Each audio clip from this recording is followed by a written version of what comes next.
विचित्र स्वप्न पडलं. स्वप्न आहे की खरं काहीच कळेना. रात्रीचे 12:30 वाजलेत. आधिरा पण झोपलेली आहे.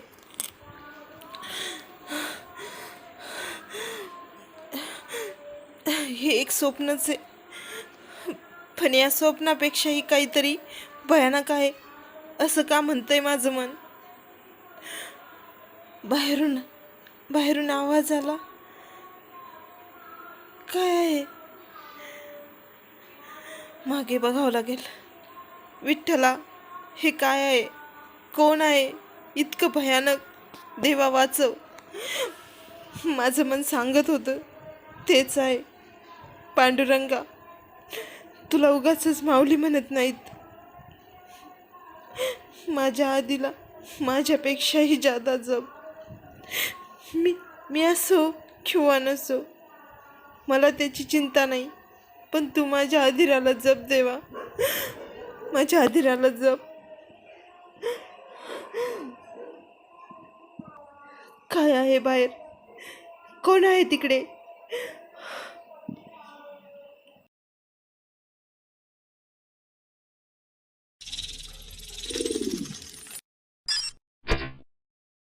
कोण आहे तिकडे? कोण पाहिजे? थांबव थांबव, हे सर्व थांबव, नाहीतर परिणाम वाईट होतील. काय होईल? धर्माची शक्ती आहे पाठीशी. अधर्माचा विजय होऊ देणार नाही. मुलीच्या हक्काची लढाई आहे. मुलींचं अस्तित्वच मिटवायचंय मला. मुलगी म्हणजे कोण माहिती तरी आहे का? उद्याची जननी. ज्या पृथ्वी तलावर सगळ्यांची उत्पत्ती होते ना, तिला ही पृथ्वी आता म्हटलं गेलंय. हे तू नाही, तुझा मृत्यू बोलतोय. तू काळाची भीती दाखवतोस. महाकाल ही एका स्त्रीच्या मृत्यूनंतर तांडव करून पूर्ण ब्रह्मांड संपवणार होते. तुझ्या त्या राजकुमारीशी काय संबंध? तिच्यामध्ये मी नेहमी अधीराला पाहिलंय. मी तिला ही माझी राजकुमारी म्हणते आणि मला माझ्या प्राणापेक्षाही जास्त प्रिय आहे ती.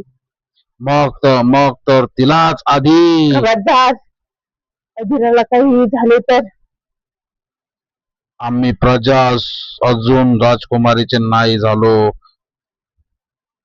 ती एक मुलगी होती आणि आज तुमच्या समोर एक आई आहे.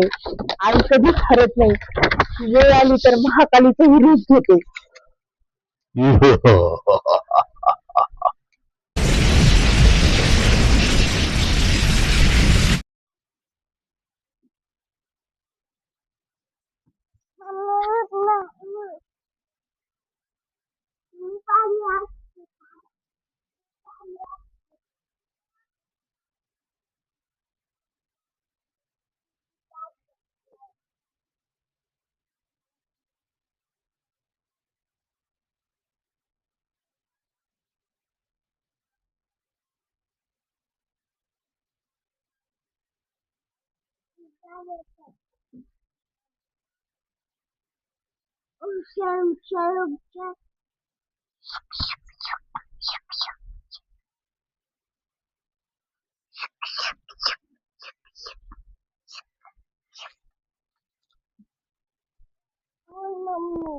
आधी आधी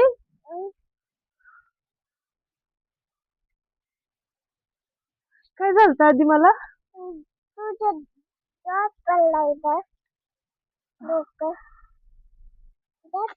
तुला सांगू पण नाही शकत. रात्री खूप भयानक झालं होतं. आपल्याला काय करावं लागेल? लवकरात लवकर 7 देवांना प्रसन्न करावं लागेल, नाहीतर हे असं होतच राहणार. आपण काय करू आता? पांडुरंगाला आणण्यासाठी धाकल्या पंढरीला जायचं ना? तिथे तुझी मावशी पण आहे. आता आपण काय करू? थोड्या वेळाने लगेच निघू धाकल्या पंढरीला जायला. पांडुरंगाला प्रसन्न करायचंय ना आपल्याला.